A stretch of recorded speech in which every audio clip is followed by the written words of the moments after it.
Good morning, good afternoon, or good evening, depending on when you're consuming this, and welcome to the Out of Practice podcast, helping newly qualified ACAs navigate the transition and life out of practice. I'm your host, Darren Spain, a former ACA student, now founder of 17 Partners, and today I'm honoured to say I am joined by Alicia Gibson, a director at Finance Earth, a leading impact investment advisor tackling environmental challenges through finances. Alicia qualified at Deloitte in 2017 and has gone on to build an incredible path in the sustainability and finance space, securing 4 promotions in 5 years along the way. Alicia, it's certainly morning now, so good morning. How are you? Good, thank you. Good morning.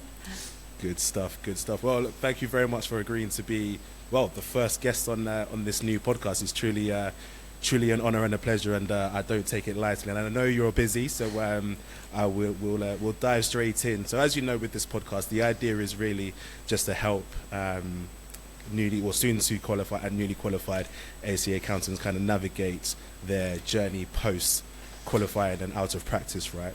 So I'd be keen to just understand from your position, kind of, because obviously, as I said, you're a qualified accountant yourself, ACA, you trained at Deloitte. What got you kind of into the ACA? Because it's like, having been through it myself as well, you kind of come to realise it's an interesting ride. So what got you into it? What got you started? Why did you decide to start the ACA and join Deloitte? Yeah, it's a good question. So I studied economics at university. I always had a bit of a focus on, thought that was an interesting area with a broad skill set required. And there was a very strong focus on my course in business and finance, and everyone wanted to get some internship. I was actually much more interested in how you could use economic thinking to support like a growing economy and sustainable development and the environment, but I was heavily influenced, which I think a lot of people are. So I managed to get an internship at BDO and in audit, and that basically enabled me to have a very easy route into Deloitte. But I did also, beyond just it being a path that kind of came to me, I really like the idea of understanding the nuts and bolts of business, and accountancy seemed like the best place to start to understand how businesses work. And many people also told me that a huge number of business leaders and CFOs had started out as accountants. So even though it was pretty grueling in the early days and auditors and accountants had a bit of a bad rep, in the end, it was going to be key to drive decision making and strategy and leadership. And I thought the opportunity to do a grad scheme at Deloitte with many people in a similar situation and build my network for the future, it seemed like a good place to start and become qualified, learn from Deloitte, and then build my career on that. So probably a similar journey to others. No, brilliant. Thank you for sharing that. And you kind of touched on it just there as well in terms of audit and accounting being a great starting place. And it's good to see that you've kind of experienced that yourself. So what would you say is kind of like one of the main lessons that you've taken away from your time in audit that kind of has stuck with you to today? I think actually I've really seen how your accountancy qualification and experience at a major accountancy firm is always there with you. So no matter what you end up doing later on in your career, I ended up taking a massive risk and joining a start-up social enterprise that didn't have any track record. But I always knew that no matter what, I would always be able to say, I'm a chartered accountant, I've gone through all that, I understand the building blocks of business, and that would be there for me. And actually it's given me now opportunities to apply for new roles where they see that is there no matter what you've done after. So I really still think that that's a key part, and people should continue to feel strong in that. Nice. No, thank you.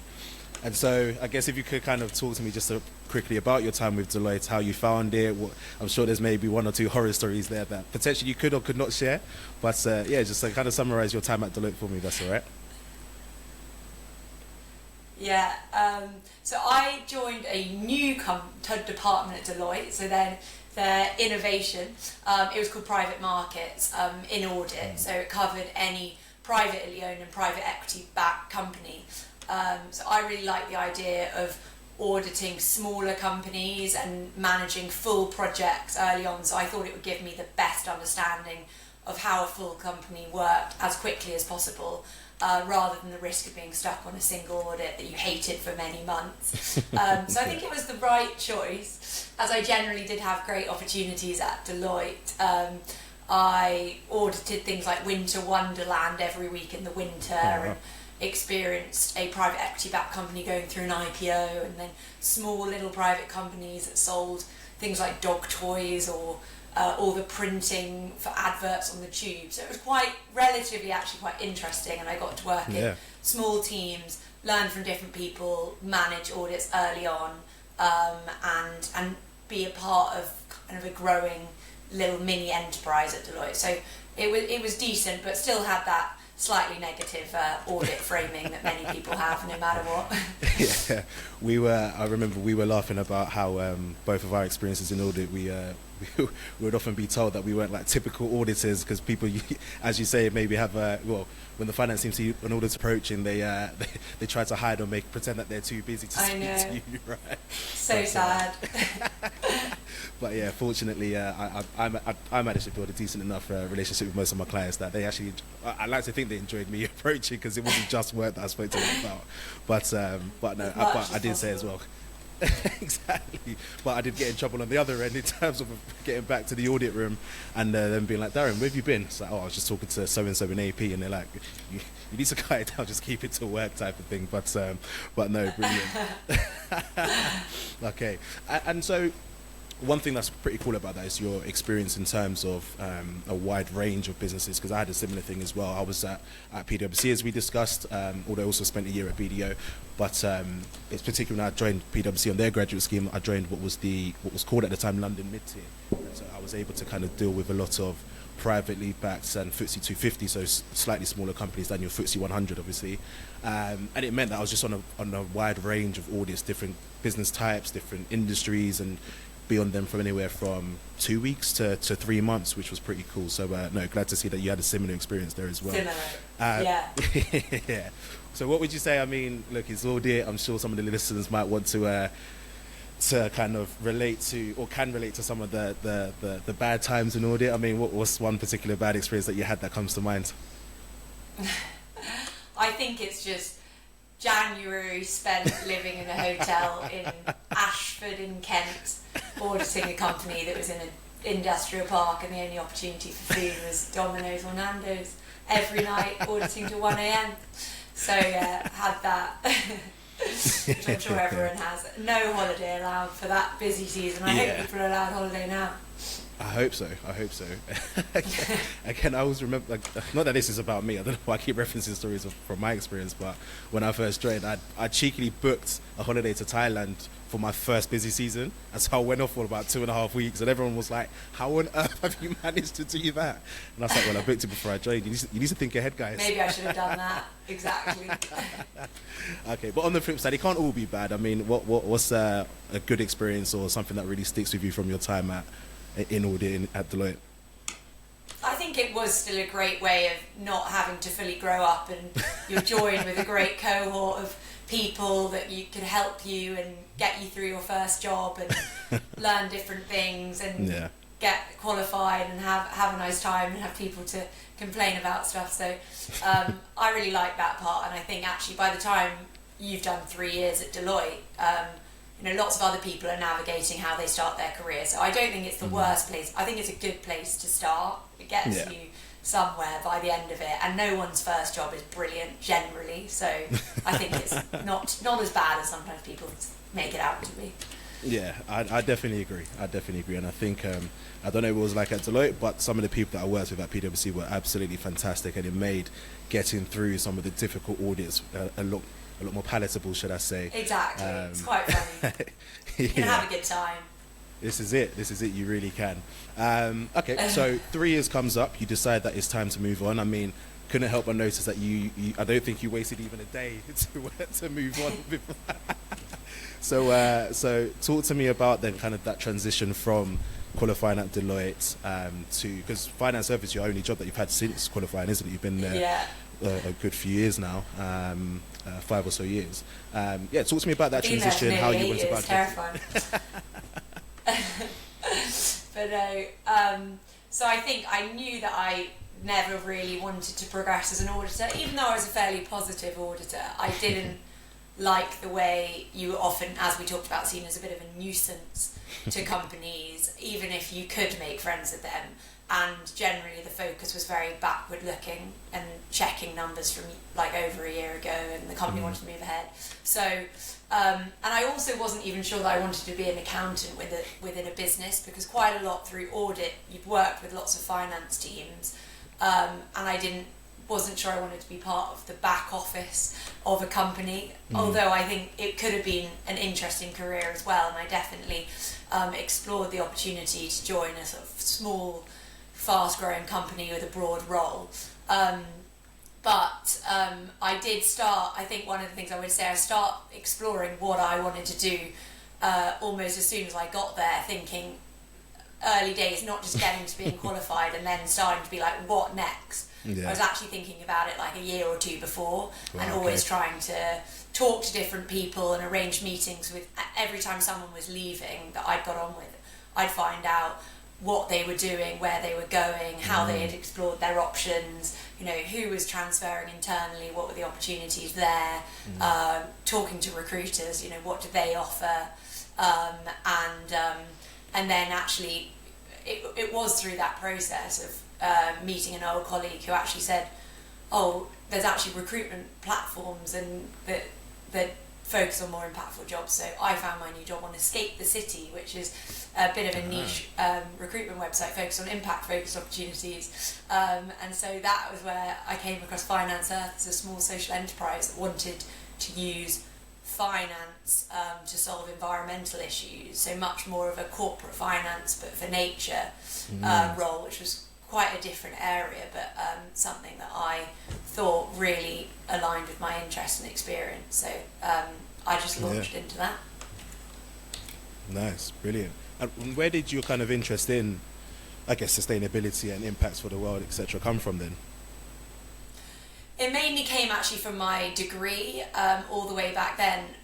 In economics, I really noticed that everyone on my courses really focused on banking and finance, but I loved using economics to solve sustainability issues around the environment and international development, and I thought that was actually what I ideally wanted to do, and I felt a little bit like I'd come into audit and it was not going to give me any opportunities to go anywhere near that kind of thing, and so I did do a lot of my time at Deloitte. I spent thinking about how I could stand out from other accountants. So given that I wasn't sure about going down a traditional route, I did look at routes to deliver impact through Deloitte. So even joining, there was a program called Beyond Me where they supported charities with skills from professionals like accountancy or consultancy. So I joined that program, and then I mentored a young student with career development, and then I signed up to ride across Britain, which Deloitte offered. It was, Deloitte actually offered amazing things, which was basically sponsoring an event where you got to cycle from Land's End to John O'Groats. And I just think you want to make the most of what you can do there. And then once you build up all those different things and you have your chartered accountant aspect on your CV, then suddenly you do have quite a broad spectrum of skills to offer in new areas. Yeah, no, brilliant. That's pretty cool actually, in terms of just broadening your horizon, if you like, from not just being a qualified accountant. So I guess on that then, I mean, you may have kind of just said it in what you just said, but would that be kind of one piece of advice you'd give to people listening, obviously thinking about the fact that they would be people soon to qualify or recently qualified, just try and explore ways and different ways in which they can try and make their CV stand out, or try and make their profile stand out, if you like? I think so. I think that was something that I really cared about, and I think that you should recognise all the different opportunities in that company. So how you can get involved in like new business development maybe, or pitching alongside maybe an internal initiative, or wider volunteering you can do. And I also do think looking at the internal transfer opportunities. So I still have I still probably regret not doing a few years in corporate finance within Deloitte. Everyone was doing it and I thought, oh no, I can't do this, but I think that would have been beneficial for me. So I'd also say if you do move to something, it might not be absolutely perfect, you might be missing something, but you'll make it your right route in the end, no matter what. So what we... I would start I know I joked about it at the start. And make connections with people and... Yeah. Sorry, No, sorry, there's a little bit of a lag there, but I got the last bit where you were just saying make the most of it and also make connections with people as well. Yeah, exactly. Yeah, no, brilliant. And so I guess because you've obviously taken a very different route. I mean, in terms of not the traditional from qualifying to, as you alluded to, going into corporate finance or going into like a management/financial accountant role within industry. So what were kind of some of the challenges you may have faced, or the kind of hurdles you had to overcome in terms of that transition into a slightly different role then? Oh, guys, very sorry, just quickly, sorry to interrupt, very quick. Two things. Have you downloaded your free CV template yet? The one that, was in the description below? It's still there. So, go ahead, download that. It's free. Second thing, I know I told you I'm the founder of 17 Partners, but I haven't told you what 17 Partners is. 17 Partners is a recruitment agency specializing in helping ACA qualified accountants transition and move out of practice into industry. So if you're looking to make a move out of practice, let's connect on LinkedIn. You can find me there, Darren Spain. Let's connect, send me a message, and let's see how I can help you. Let's get back into the episode. I think when I joined, Finance Earth's focus is around advising environmental organisations, but it could be from governments, charities and private sector organisations on how they can increase investment into the environment. And a lot of this is around innovative finance and blending forms of finance. So it was totally outside of my experience. And I think I found it challenging because a lot of what you do in audit is sort of roll forward a file and replicate an approach and box tick. And so I would recommend that actually, if you can as an auditor, try and get out of a habit just replicating what's happened and train yourself to think and innovate, because when I joined Finance Earth, my brain had just shifted to what's been done before and what could I do in the same way, whereas suddenly I had to think. I was basically a consultant advising on new innovative ways of financing nature and just that new way of thinking around opportunities and new approaches and engaging with different stakeholders and sales of an opportunity and pitching and use your accountancy skills qualification to build proper skills in Excel and PowerPoint. I think again I didn't really properly build my skills there, so I arrived in this consultancy firm and I actually just didn't actually have many of the skills and experience that was really needed for a new company. So it was really quite exhausting and I definitely felt completely imposter syndrome and underqualified and had to really spend a lot of time just keeping going and saying, look, this every time you're struggling, you're learning, you're only struggling because it's new and this is what you wanted. So it would have been easy to continue in the same thing that I had. But yeah, I would try and see how you can not just follow what's been done before when you're doing your audit qualification and listen to the training and try and learn from it, because you won't get it in your new company. Oh, brilliant. So think outside the box a bit, try and innovate and not just control C, control V, the prior. Wow, which is brilliant advice. You mentioned earlier around kind of speaking to people who were leaving that you were close with to try and get their perspective in terms of where they were going and what they were doing to try and help you kind of make an informed decision going forward. What types of things were you seeing people doing and leaving to go on and do? Yeah, I think it was a real range. Which is great that you can have that through that kind of organisation. So many people were doing internal transfers, which was an interesting area. And then people in my organisation would go to relatively small to privately owned companies into quite a lot of like private equity areas, as well as then organisations they were interested in where they could come into the finance team. And now what's been amazing, I've actually seen so many of my colleagues are now, as expected, leading and director of finance and heading it up, exactly what I was told, and have navigated through some of the challenges of being an early stage accountant to that leadership position. in whatever they've ended up doing, as well as people who have actually started up their own thing, which is amazing. Nice. So they built on their accountancy skills and qualifications to get going. So I think there are really good range of opportunities. You just need to try and think around how you can kind of move beyond if you're not happy in what you're doing. Yeah, no, brilliant. Thank you for that. And I know you touched on kind of innovating, and Excel and PowerPoint skills in particular as well will probably come in handy in life post audit. But what are kind of one or two other kind of core skills that you think are critical for newly qualified, or again people who are thinking about life beyond qualification? What are kind of one or two core skills you think would be critical for them to kind of master and learn to help them in that transition post practice, or out of practice, should I say, hence the title? Yeah, well, no, I think you should also recognise some of the amazing skills that you do get. The way you get to manage people and manage teams and especially multiple projects at once. Actually, a lot of that is really important, and the way you deal with like clients and team members and support growth and development, and also try and build relationships with people who naturally don't like you.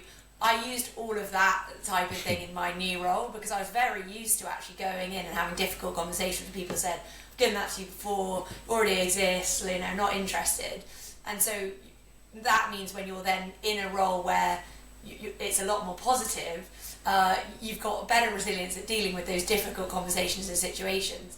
I would again put a lot of effort into building those client relationships and trying to make audit a positive experience, because you can use that again in future, and working with teams and managing teams and working out how to delegate and build your skills and build other skills, because again that would be really useful going forward, and that's something you can learn really well when doing audit. No, brilliant, thank you.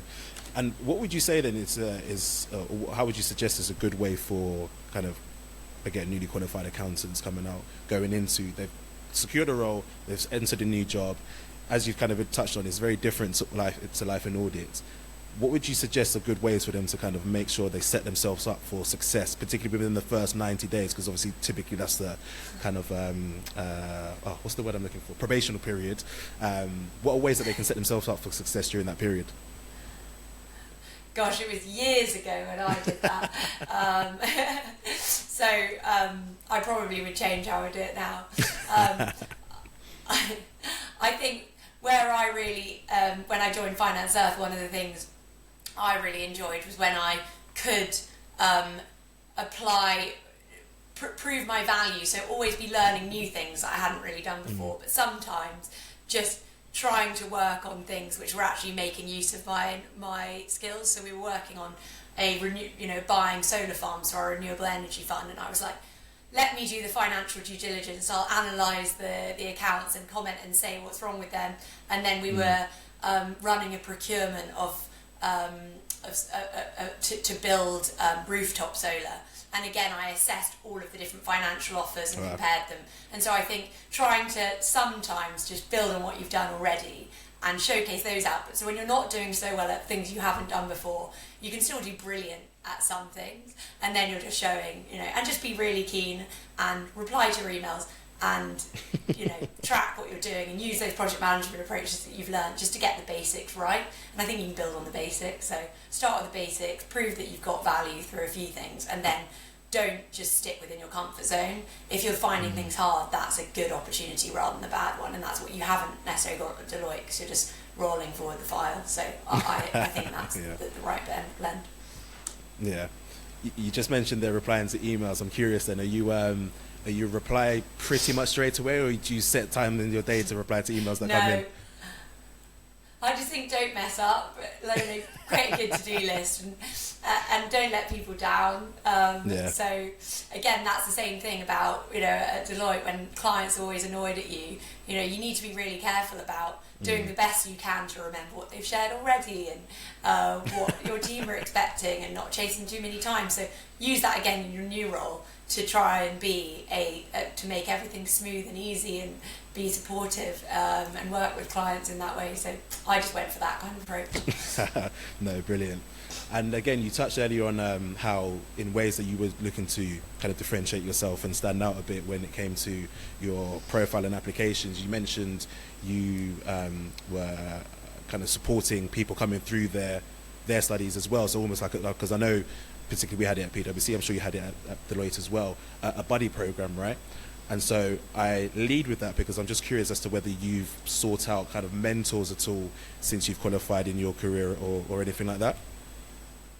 Yeah, definitely. That's always been a big part of how I've approached things, looking up at people and getting help from them and their input and ideas, and that just broadens your perspective. And then similarly, I think one of the reasons I want to come into this podcast is I really care about accountants finding opportunities to do things with their skills and experience and not feeling like they don't know what's out there. And so anywhere possible, if an accountant ever approaches me and says, I just want to hear about something else, I've always really recognised how much I've been helped by people who've mentored me and focused around what I can do to help them. So any accountants who want to look at the sustainability space, how can they differentiate themselves and what courses could they do, what could they do internally. So mentoring is a really key part, and I've always wanted to then do that to support others as well. Yeah, no, brilliant. And so on that, I mean, would the people listening to this, for example, be able to reach out to yourself if they wanted to kind of ask any questions? And well, it depends what your audience is. True. I've got plans to grow it, so it could be in the thousands. But for now, we'll say for now. I like to think that I do like to support people where I can, so within reason. So yeah, go for it. If you're one of the first, then I'm probably willing to talk. No, brilliant. No, I appreciate that. So last question. Well, actually, you know what? I've got some quick fire questions which I cheekily have kind of prepped you on, but they're quick fire, so hopefully it won't be too bad. And I've got one kind of final question, if you like. So we'll start with a quick fire. If you remember, what was your least favourite module while studying your ACA? Oh God, probably tax, maybe. Fair enough. What's one thing, if any, that you miss about maybe the regulation, ethics. The one thing I miss. I think I miss all the people that I worked with. It was great. What's your most used app on your phone? Probably Google Maps. Google Maps, interesting. Fair enough. Probably WhatsApp. No, fair. You're always on the move, eh? Yeah, always lost. What's your favourite way to switch off after work? Yoga. Nice. Dream holiday destination? Scotland. Interesting. Hiking in the mountains. Nice. Beautiful Scotland. With Google Maps, of course, if it's working. Yes, getting lost, maybe. A real map. Phone call or email? Probably phone call. But no one likes a phone call, so have to go for email these days. Yeah. What's your go-to productivity hack? I'm not someone who's really into productivity hack. I'm just chaotic. Keep everything in my mind and wake up in the night remembering things I haven't done. In cold sweats. No, fair. Are you an early bird or a night owl? You might have to repeat. It's cut off. Oh, sorry. Yeah, sorry. I said, are you an early bird or a night owl? I'm neither. I'm actually just good at 9 to 5. Fair enough. Work from home or office? I like the mix, but probably I would hate to have to go back to the office all the time. Yeah, you and me both. And if you didn't pursue the ACA and obviously end up at Finance Earth, what do you think you'd be doing instead?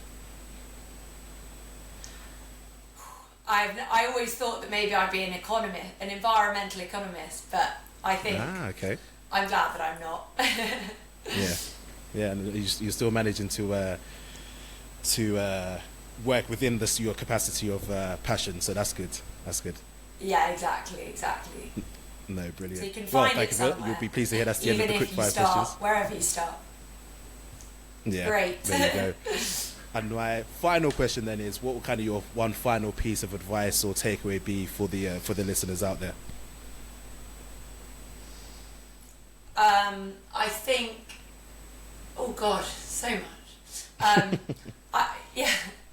I do think just recognise the benefits of getting qualified and doing and working in your accountancy thing. You'll in a few years' time you'll look back and you'll think it's probably a good thing to do, even if during it sometimes you're a bit like, where is this taking me? So stay positive and try and take what you can from it and all the benefits that you can, because it is not that bad, but that's what I would keep thinking, because it's not easy to maintain that positivity sometimes.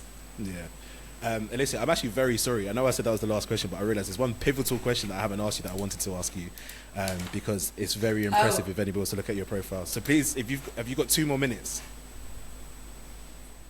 Yeah, why not? I appreciate that. Now, I touched on it in my introduction for yourself. You've been promoted 4 times in 5 years. What was the secret? How do you achieve that? Well, I think that early days, as I said, I found it really hard joining a whole new industry and how was I going to work things out. But I think working is something you're really passionate about and being really committed and dedicated to it, really caring about like my client experience and working with them, like loving the industry, so willing to do loads of research. I love developing team members, so that's been a key part. I've been promoted because I love training up other people, so I take the pressure off my seniors because I'm literally there between them to train people and motivate them. So I think it's about like being open to new opportunities, caring about what you're doing, being good with your clients and being good with your team. That's probably, I love all of those things. Brilliant.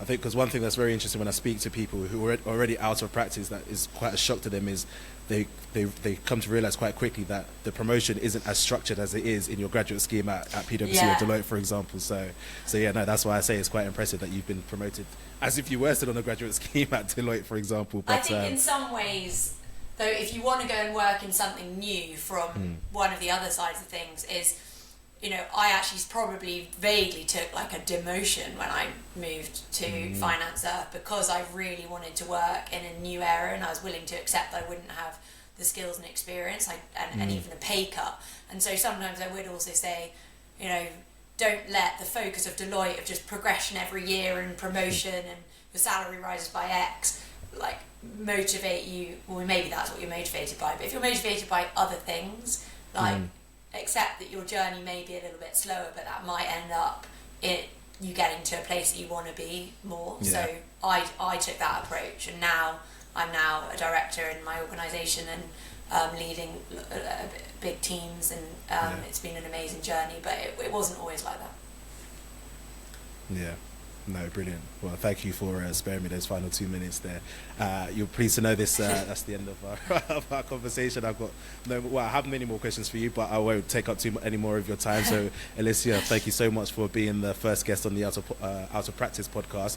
I hope you found it as enjoyable as I did, and I'm sure the people when this episode comes out will definitely take a lot of value and a lot of inspiration from this. So, thank you so much.